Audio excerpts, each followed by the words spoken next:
Hi, Rashonda here. This is Rashonda's Reading Room. We are reading Hagar's Daughter by Pauline Hopkins, and we are on chapter 5. It was past the breakfast hour in the hall kitchen, but Marthy still lingered. It was cold outside. Snow had fallen the night before. The clouds were dull and threatening. The raw northern blasts cut like bits of ice. The change was very sudden from the pleasant coolness of autumn. The kitchen was an inviting place. The blaze shot up gleefully from between the logs, played hide and seek in dark corners, and sported merrily across the faces of the pickaninnies sprawling on the floor and constantly under Aunt Henny's feet. Aunt Henny now reigned supreme in the culinary department of the hall. Her head was held a little higher, if possible, in honor of the new dignity that had come to the family from the union of the two houses of ensign and sergeant. "'Twarn't my sires for a wedding so close to a funeral, but Lord child, there's a difference in doing things, and it 'pears dis wedding's coming out all right. Them two is a sight for sore eyes, and as for the baby," Aunt Henny rolled up her eyes in silent ecstasy. "Look here, Mammy," said Marthy, Mrs. Ensign's maid and Aunt Henny's daughter. "Why don't you see Unc Demus? He'd give you a charm for Miss Hagar to wear. She needn't know nothing about it." "Sho, honey, what you take me for? I done went down to Demus soon as that wedding was brung up." "What he say, Mammy?" "Let me alone now, I tells you." Aunt Henny was singeing pin feathers from a pile of birds on the floor in front of the fire. She dropped her task to give emphasis to her words. "I carried him Miss Hagar's pocket handkerchief, and he gave me a bag made out in the skin of a rattlesnake, and he put it in a rabbit's foot, and a serpent's tooth, and a squirrelpin's tail. I do not know what a squirrelpin is. And a squirrelpin's tail with a little dust out in the graveyard, and he sewed up the bag." But really, what is a squirrel pin? Is it a squirrel?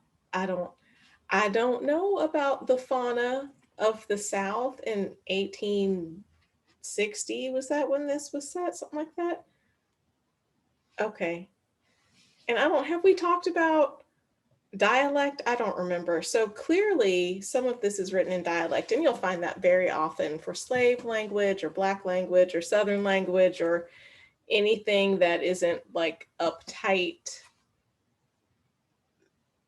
American English, but was American English more like British English back then? I don't know. I'm not particularly good at reading dialect. I'm getting better. I'm working on it. So anyway, that was the dialect, and I don't know what a squirrel pin is or what its tail might look like, but maybe you do. And if you know about squirrel pins, please type something in the comments and help the rest of us out. All right. Then he tied all that up in the handkercher and tell me solemn, long as your mistress keep this about her, trouble will never stay so long that joy won't conquer him in the end. So, honey, I done put that charm in Missy Hagar's drawer along with her tickler fixins, and I wants your what's a tickler fixin?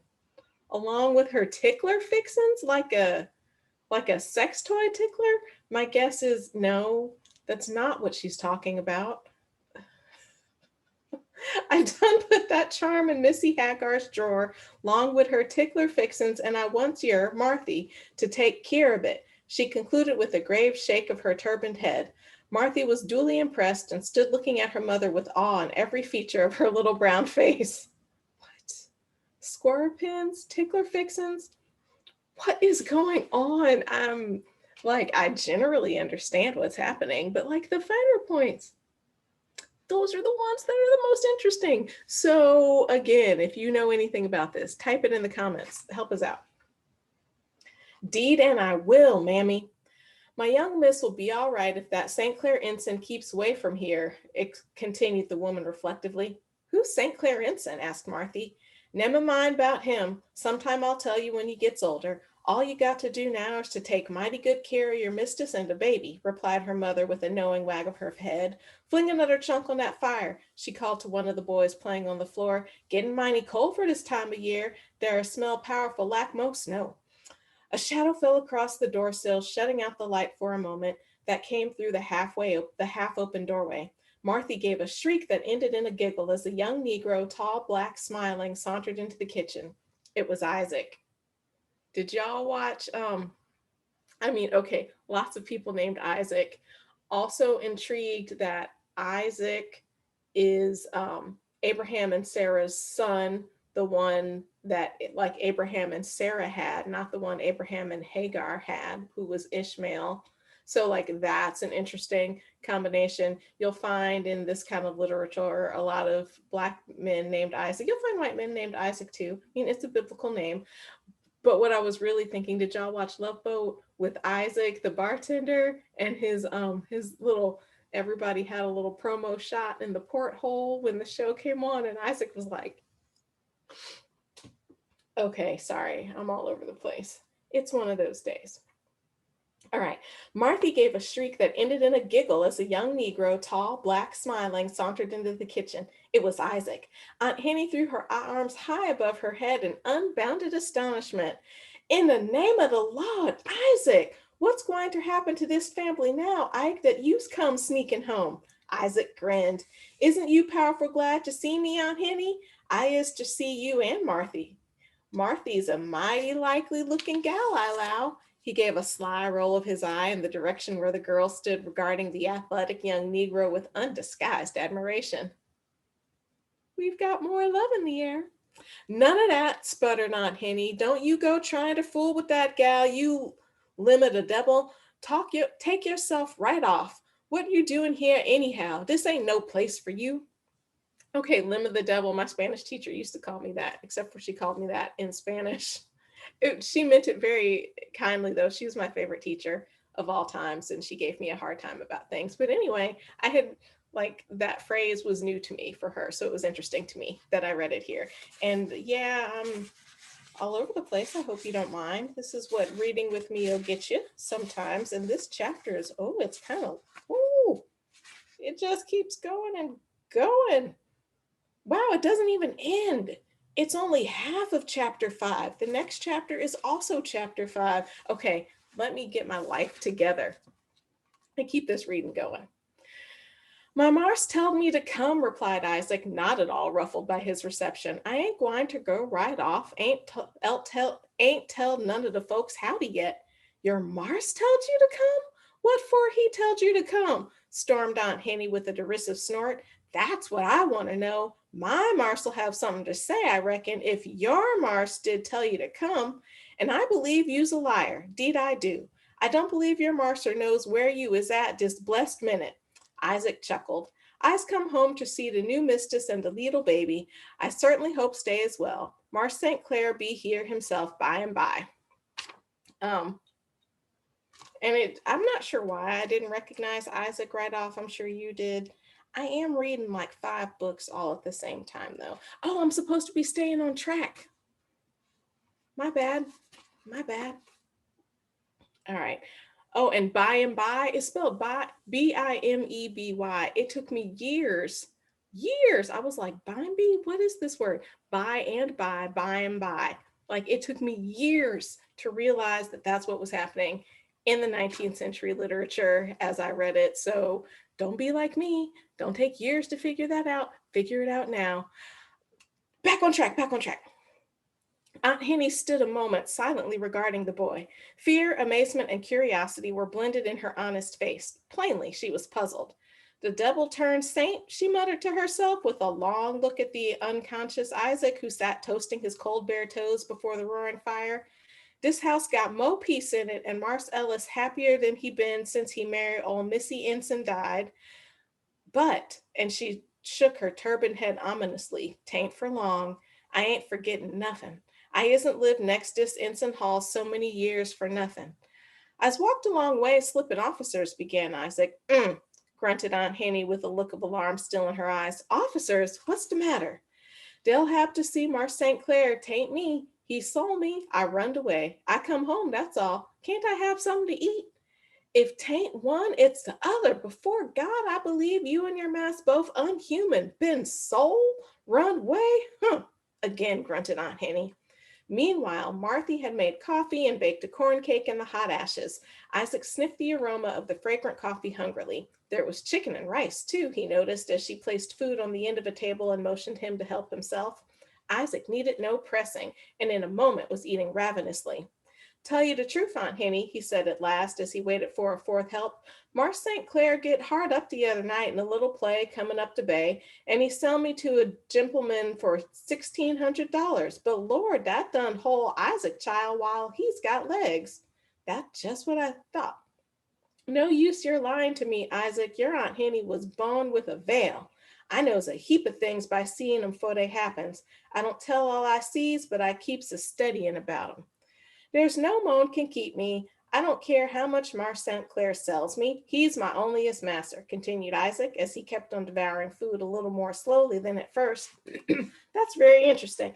Excuse me. So Isaac is like, yeah, he sold me, but whatever. As long as I got legs, whoever he sold me to isn't going to keep me. I'm just going to come home here because he is going to be my only master. That's fascinating. Like, we talked earlier about did the love between Isaac and Ensign, yeah, between Ensign. And I was like, is it really love? Like, does your slave really love you? And I'm still not saying that he really loves him, but I think he has settled himself. This is going to be the only person who's going to own me. And I like that. Like, that's a good attitude to have. I mean, you don't want to be owned. I'm not saying that, but that's some self-determination there. That's some coochie chagalia right there. All right. Um, all right. Lord sakes, honey, you's the most powerfulest eater I seed for many a day. Don't reckon you's had a good meal since you was home 5 years ago. Dog my cats if I don't hope Mars Ellis will just make your trot. He can send me back, but I isn't going to stay with him, replied Isaac with his mouth full of food. You can't help yourself. I can walk, persisted Isaac doggedly. Put you in the caboose and give your 100 lashes, Aunt Henny called back as she waddled out of the kitchen to find her master. Don't care for that, nuther. Isaac improved the time between the going and coming of Aunt Henny by making fierce love to Marthy, who was willing to meet him more than halfway. The breakfast room was okay, so something to know about these novels. When they say making love, they do not necessarily mean sex. I'm not saying that sex is always precluded, but it's not necessarily a given. Like now, if we say somebody's making love, they are having sex. Not necessarily in the literature back then. All right, I'm gonna keep reading. The breakfast room was redolent with the scent of flowers freshly cut from the greenhouses. The waxed floor gleamed like polished glass beneath the fur rug scattered over it, and the table, with its service for two, was drawn in front of the cheerful fire that crackled and sparkled in the open fireplace.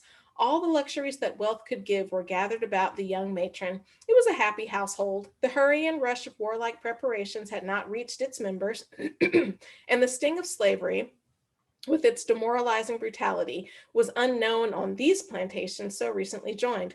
Happiness was everywhere, from the master in his carriage to the slave singing in the fields at his back. Breakfast was over, and as Ellis glanced over the top of his morning paper at his wife and baby, he felt a thrill of intense pride and love. As compared with her girlhood, Hagar's married life had been one round of excitement. Washington and many other large cities had been visited on their brief honeymoon. They were royally entertained by all the friends and relatives of both families, and the beautiful bride had been the belle of every assembly. Ellis was wrapped up in her. Intimate acquaintance but deepened his love. Her nature was pure, spiritual, and open as the day. Gowned in spotless white, her slender form lost in a large armchair, she sat opposite him, dandling the baby in her arms. She looked across at him and smiled. Well, pet, he smiled back at her, going to ride? She shook her head and set every little curl in motion. Oh my, she's got curls. I mean, okay, they had curling irons that they could curl people's hair, but like that's just another another tick in the column of is she a mulatto? She's got the curly hair. Like it's not like mine, right? Like it's probably like cute loose spirals. Not that mine isn't cute. I like it a lot. What a lazy little woman it is, he laughed, rising. Oh, wait a minute, I left one. She shook her head and set every little curl in motion. I won't go out today. It is so cold. We are so comfortable here before the fire, the baby and I. What a lazy little woman it is, he laughed, rising from his seat and going over to stand behind her chair, stroked the bright hair, and clasped mother and child in his arms. Hagar rested her head against him and held the infant at arm's length for his admiration. Isn't she a darling? See, Ellis, she knows you. As the child cooed and laughed and gurgled at them both in a vain effort to clench something in her little red fists. This little beggar has spoiled our honeymoon with a vengeance, he replied with a laugh. I cannot realize that it is indeed over and we have settled down to the humdrum life of old married folk. Can anything ever spoil that in its memory? She asked, with a sweet upward look into his face. Indeed, I often wonder if I am too happy. Is it right for any human being to be so favored in life as I have been?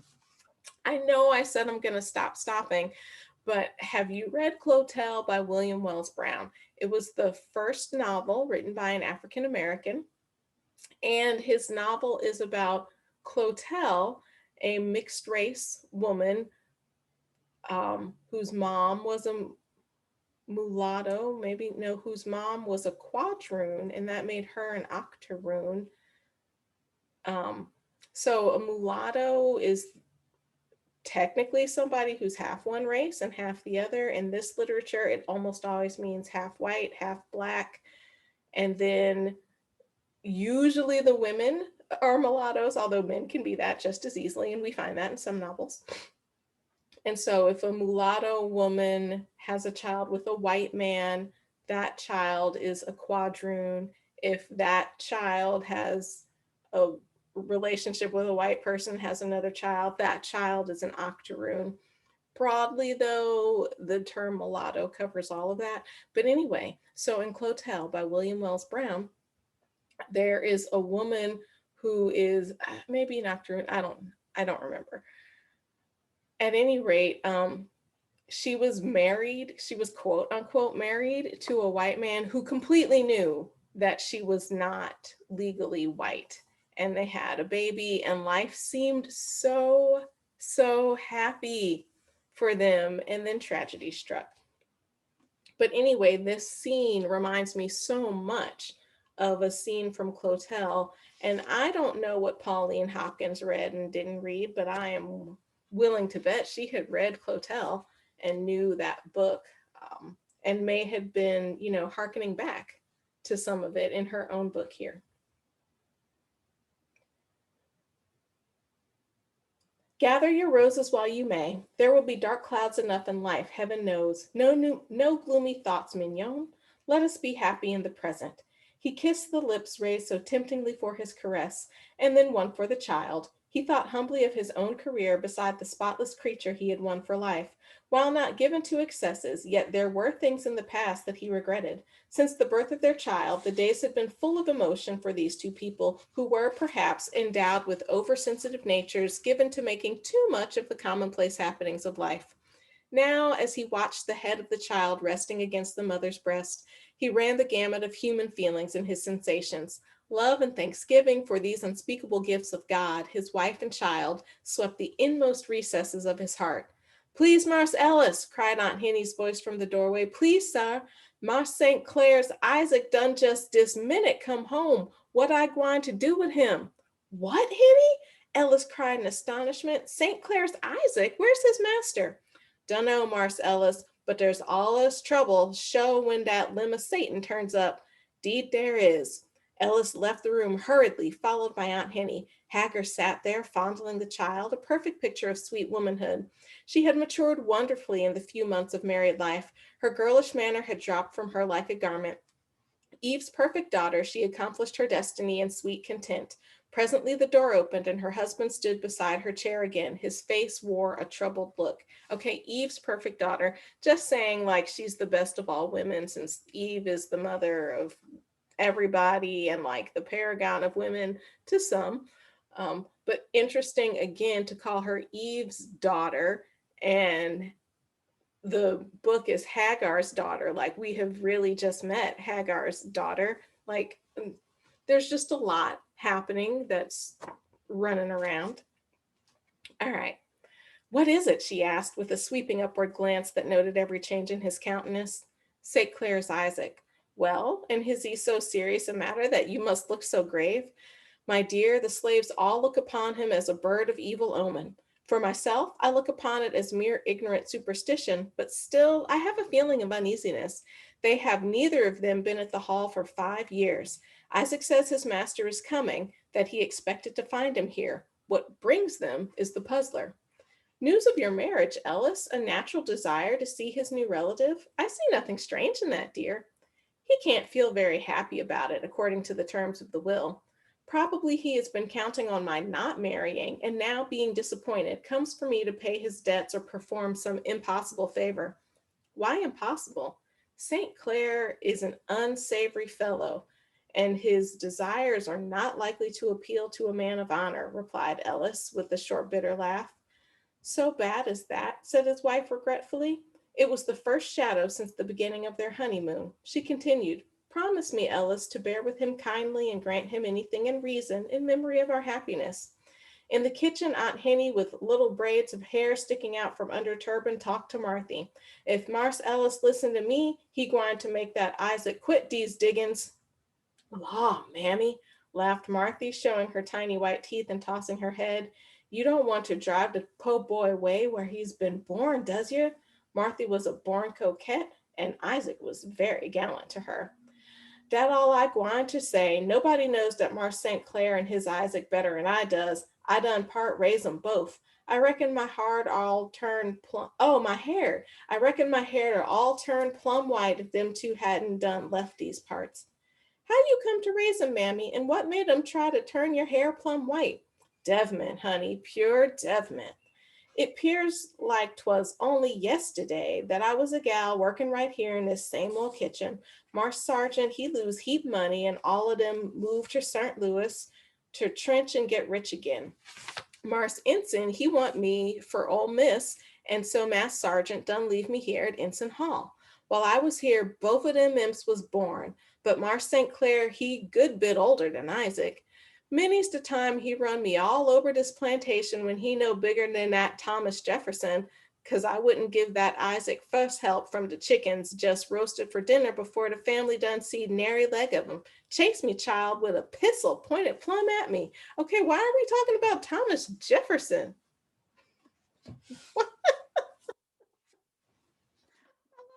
Let's invoke the framers. And in Clotel by William Wells Brown that I just mentioned, Clotel was the daughter of Thomas Jefferson. Huh. Like I I don't know what I make of these things, but I feel like it's important to point them out. Lordy, why you reckon he do if he come back here now? I don't reckon on nothing but devilment. Just same as he done time and again when he were a boy. Just devilment. I mean, how many times has she said the word devilment and called him imp of Satan and imp of the devil? There is a lot of devil associated with St. Clair and Isaac. My goodness. I feel like there is some sort of association, like from a story with Isaac and the devil. It's not coming to me. Mammy, you say other day when Missy Hagar get married to Marse Ellis, now that St. Clair'll stand no chance of getting the property. What do you mean by that? Didn't mean nothing, snapped her mother with a suspicious look at her. Go along about your business. You's getting mighty pert since you get to be Miss Hagar's maid. You's asking too many questions. Basically, she was like, get out of grown folks' business. Now, I've certainly heard that. In a day or so, the family settled down to Isaac's presence as a matter of course. Aunt Henny's predictions about the weather were verified, and the week was unpleasant. The wind blew the bare branches of the trees against the veranda posts and roared down the wide fireplaces. Snowflakes were in the air. Hagar and Ellis had just come in from a canter over the country roads. She went immediately to her room to dress for dinner, but Ellis tarried a moment in the inviting room, which seemed to command his admiration. The luxuries addressed themselves to his physical sense, and he was conscious of complete satisfaction in the knowledge that his wealth could procure a fitting setting for the gem he had won. Other thoughts, too, crept in, aroused by the talk of a friend where they had called on the way home. He had not thought of war and was not interested in politics. Still, if it were true that complications were arising that demanded a settlement by a trial of arms, he was ready. Perhaps we are too happy for it to last, he muttered, but come what will, I have been blessed. His gaze followed Marthy's movements mechanically as she lighted the wax candles and let fall the heavy curtains, shutting the gloom outside in the gathering darkness. He was aroused from the deep reverie into which he had fallen by the sound of wheels on the carriage drive. In a moment, before he could cross the room, the door opened and St. Clair Ensign entered, followed by the slave trader Walker. Dun dun dun! St. Clair! Is it possible? He cried, striding forward to grasp his brother's hand. Is it really you? Welcome home. They shook hands warmly, and then Ellis threw his arm about St. Clair's shoulders, and for a moment the two men gazed in the depths of each other's eyes with emotion too deep for words. The younger man did feel for an instant a wave of fraternal love for this elder brother against whom he meditated an evil deed. I love you, and now I'm going to perpetrate evil against you. Why, Ellis, I do believe you're glad to see me. You're ready to kill the fatted calf to feast the prodigal.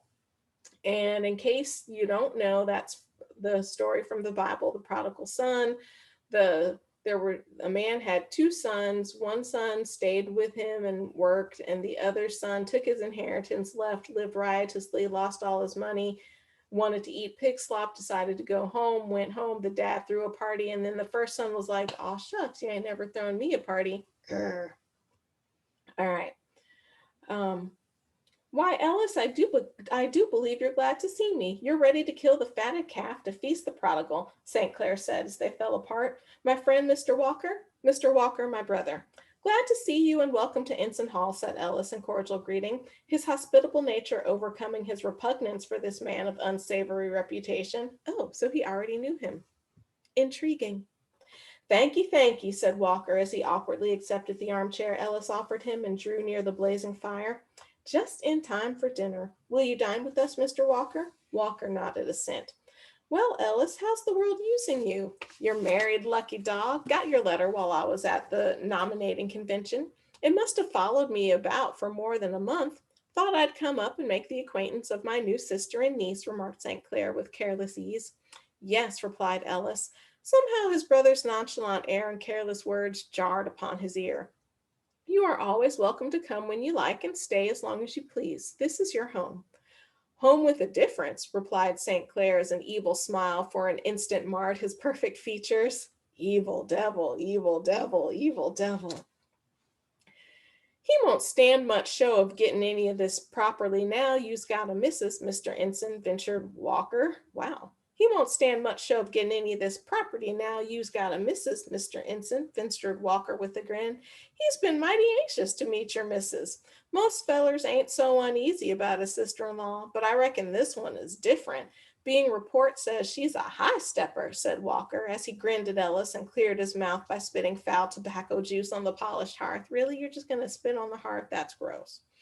Ellis bowed coldly in acknowledgement of his words. Mr. Ensign will be down, Mrs. Ensign will be down presently. This certainly is a joyful surprise, he said, turning to St. Clair. Why didn't you send word? And the carriage would have met you at the station. Oh, we came out all right in Walker's trap. I'll have it put up, Ellis rose as he spoke. No, my man will drive me back to the city shortly, Walker broke in. I hope you are doing well, St. Clair. Where are you from now? Just from Charleston, where I have made a place for myself at last. Politics, he said significantly. Ah, great doings down in Charleston. Great doings, Walker broke in again. No doubt of it. How do you think this matter will end?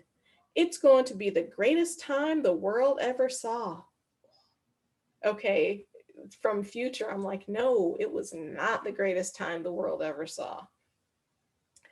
It's going to be the greatest time the world ever saw, Mr. Ensign. When we get it going, there'll be no holding us. The whole South side is full of soldiers are getting ready to whoop the Yanks t'other side next week. That's how it's going to end. Then it will really be war.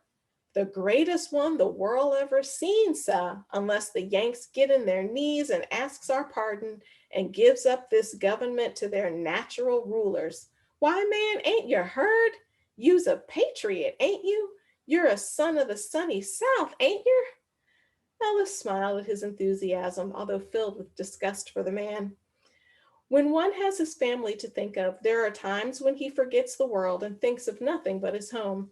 Be that as it may, I am no recreant son of the South. I stand by her with all I possess. I can imagine nothing that would turn me a traitor to my section. Spoken like a man. That's the talk, eh, Ensign? He said, appealing to St. Clair, who nodded in approval. Do all you can, I say, for the Confederate States of America, from giving 'em your money down to helping 'em cuss. When the time comes, I shall not be found wanting. By the way, St. Clair, your boy Isaac is here. Came on us suddenly the other day. The little black rascal. Didn't I tell you he'd do Johnson out of that money? He's the very devil, that boy. Like master, like man, replied St. Clair with a shrug of his handsome shoulders. Well, that's interesting because they've been referring to Isaac as a boy, but then like master, like man. That's intriguing to me. We got like 2.5 more pages. It's getting good. What is it? Asked Ellis sternly. No cheating or swindling, is there? He's a runaway. I sold him to a gentleman about a week ago, was St. Clair's careless answer. What is the man's name and where is he to be found? He must be reimbursed or Isaac returned to him, said Ellis, looking sternly at his brother. Ensign Hall is no party to fraudulent dealings. I'm glad to hear you say that, Mr. Ensign. I'm up here looking for a piece of property belonging to me and said to be stopping on this very plantation. Impossible, sir. All our slaves have been here from childhood or have grown old with us. You have been misinformed. I reckon not. As I was telling your brother here, it's a mighty unpleasant job I've got before me, but I must do my duty. Walker put on a sardonic smile and continued. I see, sir, that you don't understand me. Let me explain further.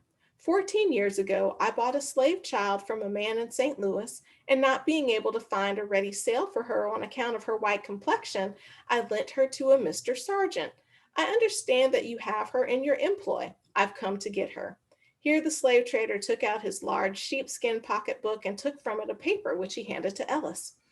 Ellis gazed at Walker in bewilderment. He took the paper in his hand and mechanically glanced at it. Still, your meaning is not clear to me, Mr. Walker. I tell you, we have no slave of yours on this plantation. But his face had grown white and large drops of perspiration stood on his forehead. Well, sir, I'll explain a little more. Mr. and Mrs. Sargent lived a number of years in St. Louis. They took a female child from me to bring up, a nigger, and they passed her off on the community here as their own, and you have married her. Is my meaning clear now, sir?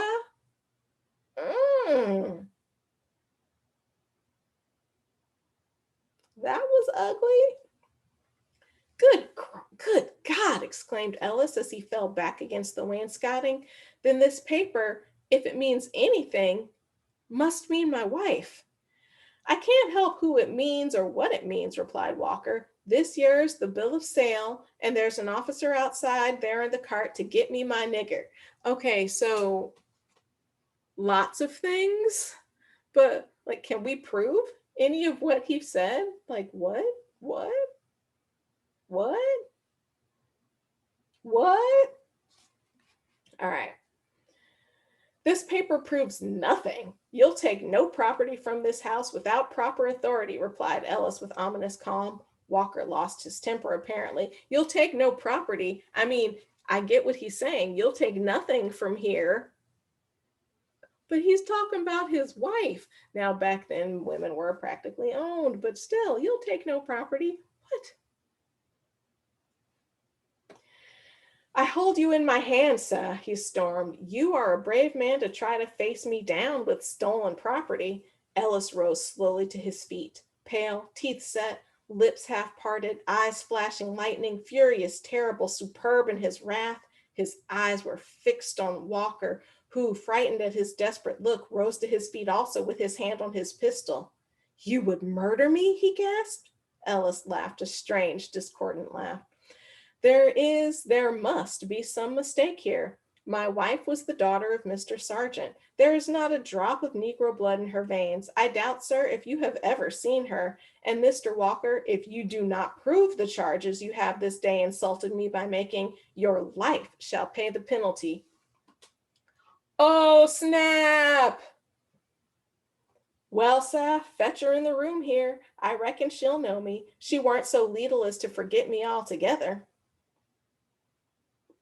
Just at this moment, Hagar opened the door, pausing on the threshold, a fair vision in purest white. Seeing her husband's visitors, she hesitated. Ellis stepped quickly to her side and took her hand. My dear, are you acquainted with this gentleman? Do you remember ever seeing him before? Okay, so um like as soon as she walks in, she's going to faint. Like a faint is going to happen because quite frankly, a faint is always going to happen. So let's see when the faint happens. All right. My dear, are you acquainted with this gentleman? Do you remember ever seeing him before?